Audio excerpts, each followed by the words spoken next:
You know, and in a kind of a second chapter, they always taught us at the university that you want to try to reiterate all the main points. And I couldn't even remember what the points were. I couldn't even think about what the points were because I'm going to tell you something. This is the one thing that was on my brain, on my mind, that I remember distinctly. That I took my $48.95, and I can't remember. It was under $50. So maybe it was 48 something. I can't remember. It was $49.85. I think it was $49.85. $49.85, I think. But I went to get my dog collar, and I installed it on my dog. I installed it straight away on his neck, and the harness and the straps. And I installed it.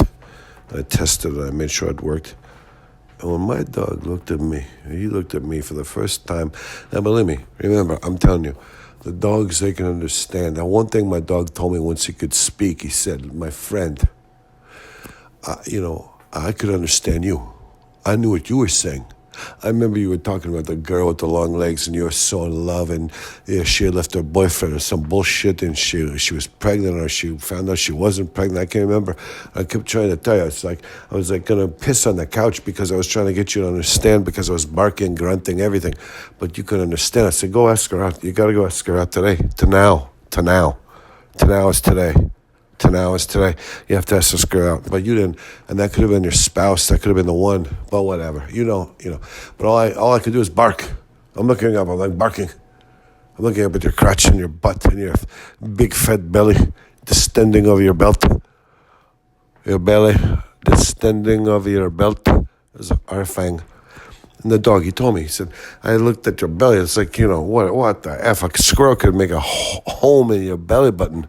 You have an innie in your big, rotund, fat belly.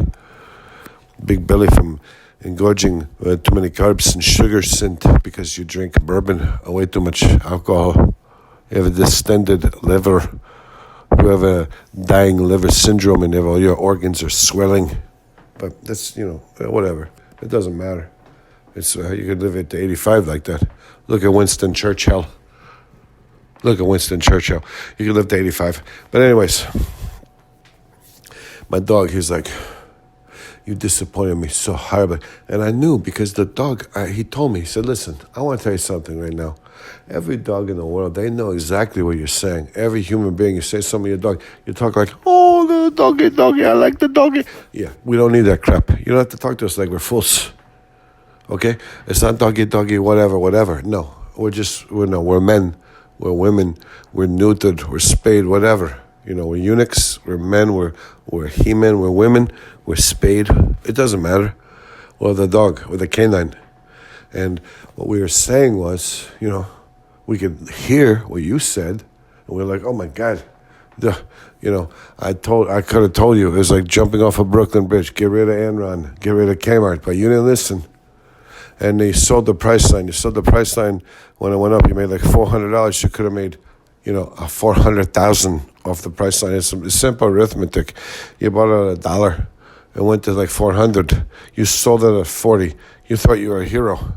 No, you failed. It was a horrible, gross fail. But whatever. We've gone past it. What I want you to know, my dog, he told me. My dog looked me straight in the eye. The third thing he told me. The third thing, we were sitting on the couch. We were trying to watch The Crown on Netflix. We were trying to watch The Crown. And he said, let me push the pause. He said, push the pause, my dog. He said to me, push the pause. I want you to know that every time you babbled on incoherently, you talked about your lost whatever, your lost loves, when the rabbit went away and you were so disgruntled because the rabbit left us and you couldn't take it because the rabbit left. I mean, what the? That was another thing. The rabbit left. Okay. The rabbit wanted to leave from the time he got to be with us. And you never valued me. You lost all control. You lost all, whatever for the rabbit. But me, you never valued. You never knew what you had. You thought you knew what you had with the rabbit, but you never, the dog. He was so emotional. I said, dog, hey, let's forget about the rabbit. What are you trying to tell me? Today, this is what I said. My dog, he said, listen, every time you complained, you carried on, I knew what you were saying, but I couldn't convey. I couldn't give you the inspirational advice that I would give you. I would bark. I look at you gazing in your eyes. I would implore you with my eyes, my big brown eyes. I would implore you to please change your course. Please take my advice. Please listen to what I'm saying. You must get out of Enron. You must sell at Kmart. You have to buy the Bitcoin. Obviously, you must buy the Bitcoin. You must just hold on to the Ford stock. And the many other things. With the long-haired girl. With, the manscaping. The manscaping never should have happened. But anyways, so my dog, he says to me, I knew what you were saying. That's the torture. That's the true torture of the dogs. That we have to hear. We can understand English. We have ears. We can hear, but we can't verbalize. We don't talk human talk or English. We talk dog. So unless they had a collar from like the Up and Away movie, and you could get a verbalization, translation, and you know what the dog was going to say, the dog thoughts, and he would dog talk with the grunts and the dogs and the grouse, but then he would come out as a English sentences so you could understand. It was translation. It was a good thing. But my dog, he said to me, we understood. I could understand you. You could understand me. Think about that for a minute. He's like, I hope there's a planet where somewhere everything could understand. I could understand what you were saying, but no matter what you did, I could not get you to understand what I was trying to say to you, because all you could hear was bark, bark, woof, woof, rough, rough. I could hear you. I knew exactly what you were saying. You're saying, oh my God, the girl, her legs are so long and silky. It's like a Barbie doll. I remember you saying, it's like a Barbie doll. I said, hey, dog, hey, back off, man. No, we don't get so personal. Don't get so personal. And I said to the dog right then, I said, remember I bought you the LL Bean, the dog, LL Bean bed? Yeah, man, you have to get so personal over here. And I said, I'm sorry, but listen, I remember you begged, you were pleading, you were praying to God. God didn't have to, a simple dog, God didn't have to get involved. A dog, you're so stupid, something's the matter with you. Then my dog, he looked at me and he said, you know what, this is a sidetrack, but something is, like you were inbred in a while back in the wood pile, there's something going on that's bad, and I wish it was other kind of ethnicities. My dog, he said, I wish it could have been like an Indian person from, the Indian or the Pakistan region, or maybe an Afghani. Maybe we could get an Afghani girl, and this would be good for our woodpile. But no, it's like they were throwing it wasn't Afghanis. You couldn't get nobody. The only people we could get was really, really, really hardcore white people. They're like in industrial strength whiteness. But they had the noses. So it's like a nose. Like, what do I have to do? Do I have to smack a door down? Do I have to break a door down with this nose, with this schnozola? Do I have to battle? Can I take an axe, chop? Like, you hit me in my head or my eye, I'm dead. But if you hit me in my bridge of my nose, you have to give me a second chop, because this nose can withstand the first axe chop. This is the kind of nose I have. It's a troll nose. At some point, let's just face it. Until they come up with something else, what's a troll? Everybody knows it's a troll. I don't have to tell anybody it's a troll. Whatever. I don't have to worry. I got some troll genes, whatever. Maybe I got some Neanderthal genes, whatever, okay? Maybe I got some, with the African or Arthropithecus or a species, a Caraphatus. Remember that one?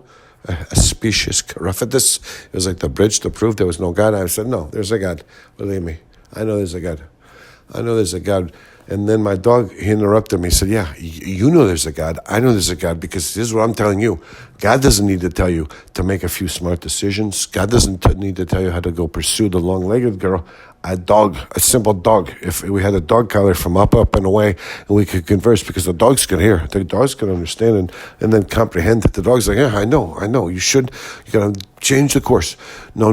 Don't buy the Jeep. Don't buy the Jeep Compass. No, it's not a good vehicle. So look in the Consumer Reports. The dog was like trying to bark. He was grunting and drooling, and he was scratching himself. He scratched, and one time he rubbed his butt. I said, what are you doing rubbing your butt? I yelled at him. But he was trying to tell me, don't get the Jeep Compass. He was rubbing his butt. I was leafing through the brochure for the Jeep Compass. He said, don't.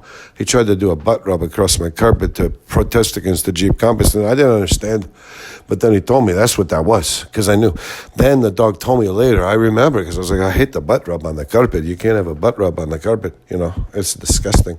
But he said, that was not a butt rub. It was trying to plead. You don't get that Jeep Compass, but you asshole, you had to go, you had to pay $52,000 for a Jeep Compass. I mean, it's a covered wagon. It's a skateboard on stilts. the Jeep Compass. You just want to be the Camry. You could have saved some money and just got a Toyota Camry. But the dog, that was another thing. He hated all my choices and my cars, my whatever it was, everything I did. The dog thought I did wrong. But the bottom line was,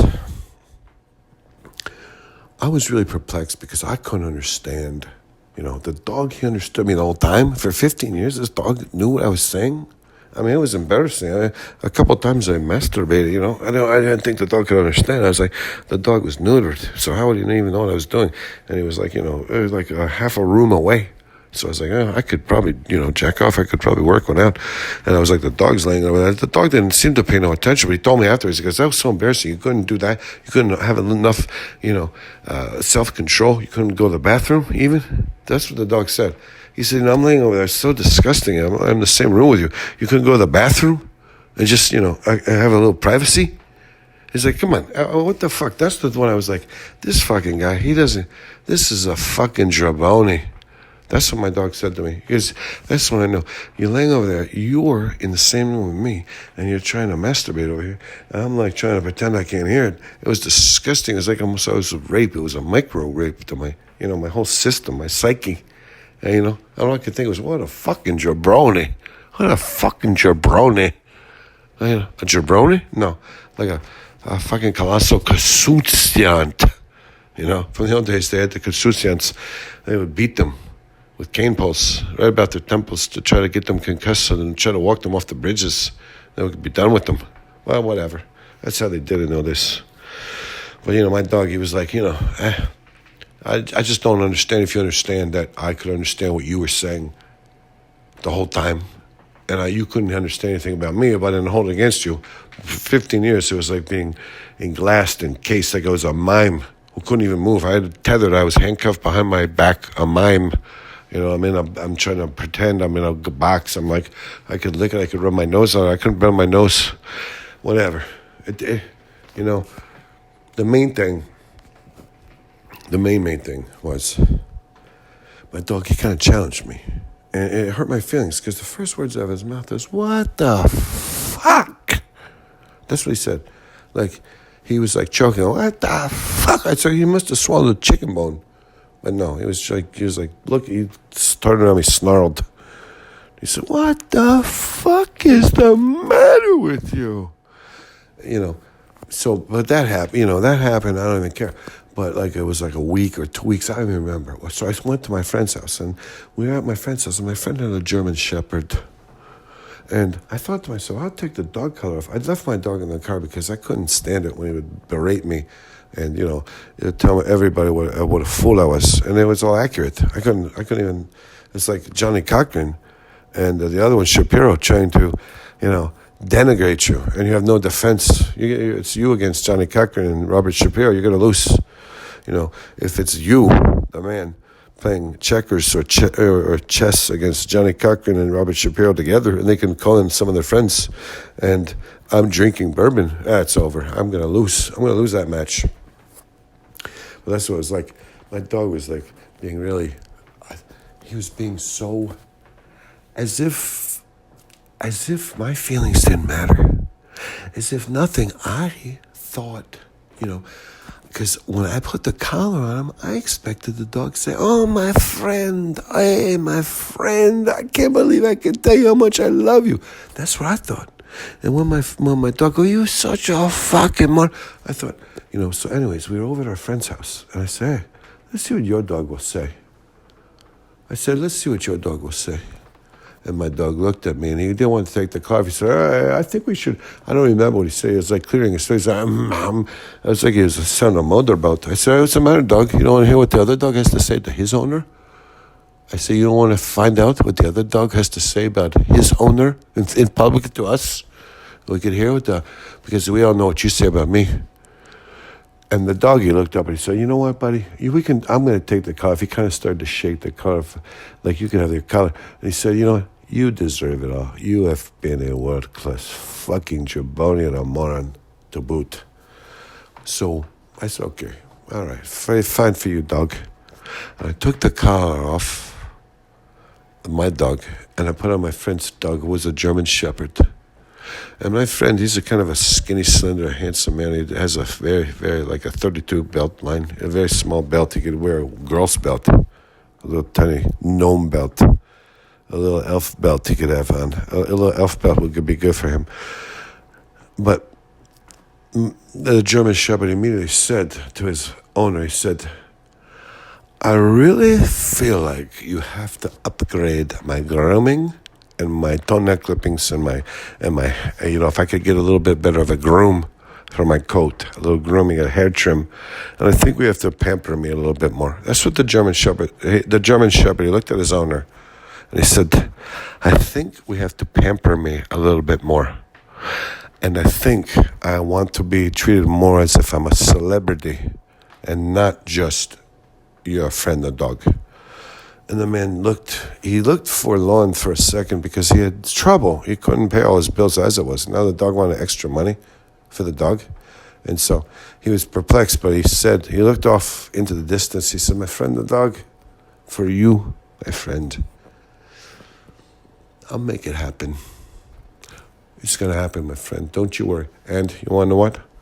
Here's my American Express. And he reached the dog, and the dog took in his teeth. He took his canine incisors, and he clenched it very gently, and he took it off and it went away. I don't know if he chewed it up right then or if he called somebody and made a thing at a spa.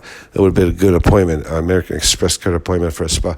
But the man, he reached the dog. He said, here, you take my card and leave. And the dog, he left. He trotted away. Then the statement the man was making was, I'm there for you. And I went back and got my collar. And I put it back on my dog. But instead of putting it around my dog's neck, I put it around my dog's waist. And so it tried to translate his farts and his craps. And when he squatted over to take a big giant crap, the computer, the harness, I installed it around his waist so it could, if he squatted, and he took a little squat, and the only thing he was saying is, I'm so embarrassed right now, I hope nobody attacks me. That's what the little voice came out from the harness, the voice translator I installed around the waist, because I was disgruntled. Because my friend's German Shepherd seemed to communicate so succinctly and clearly, and they had a symbiotic relationship, and they waltzed away together, and they were going to foster a new, better relationship. And my dog, he had sneered at me, and he told me I was an asshole. So instead, when I took the dog thing back off the German Shepherd, my friend's German Shepherd, I put it back on my dog. Instead of putting it around his neck, I installed it around his waist. And when he took a crap, he squatted to take a crap. I thought, oh, now, what would the translation be from your butthole, my friend? And it was, I'm so embarrassed, I feel so vulnerable. That's what it was. He said, I'm so embarrassed, I'm so vulnerable. I wish nobody, he looked around, he's like, oh my God, I hope nobody, and then he got done crapping. He said, oh, I'm so happy. And then what came out, he said, oh, the translation was, oh, no, I'm so happy. I took a good crap and now I'm free, I'm going. And I thought, you know what, whatever. Right then and there, I knew this was hopeless. This dog was going to have his say no matter what I said. And I had to give up. And right then and there, I really decided. I took the dog collar off my dog. I deinstalled it from his waist, and I put it back around his neck, his thorax. I put it back around the canine thorax below his jaw, before his, bulging breast muscles. And I reinstalled it, and I said to my friend, hey, listen, I've had it. I can't take it anymore. For tonight, I'm gonna go drink a little to help me go to sleep, and I'm gonna go to sleep. And he said, I'm going to sleep. Oh, yeah, I'm so tired. Again, I can't take it anymore. He said, I'm so tired. And he went frumph. He went under the bed. He went frumph. And the last thing I said to the dog, I said, listen, buddy, if I would have known you understood everything that was going on, I never would have done, those weird things in front of you. I'm sorry. I thought you were asleep. He said, it's all right. It's okay. Don't worry about it. It's like, well, whatever, man. I feel like it's embarrassing. And he said, don't worry about it. Hey, how many times have I pissed or crapped in front of you, and rubbed my butt across the carpet? Believe me, if I could masturbate, if you hadn't chopped my balls off. I said, oh. He said, yeah, if you hadn't chopped my balls off, I'd probably masturbate in front of you. I hope you couldn't hear me masturbate. I wouldn't do it in front of you, but I'd be hiding under the table, have a masturbate, and you would be over there watching a TV program. I would hope you couldn't hear me. I would hope you were distracted.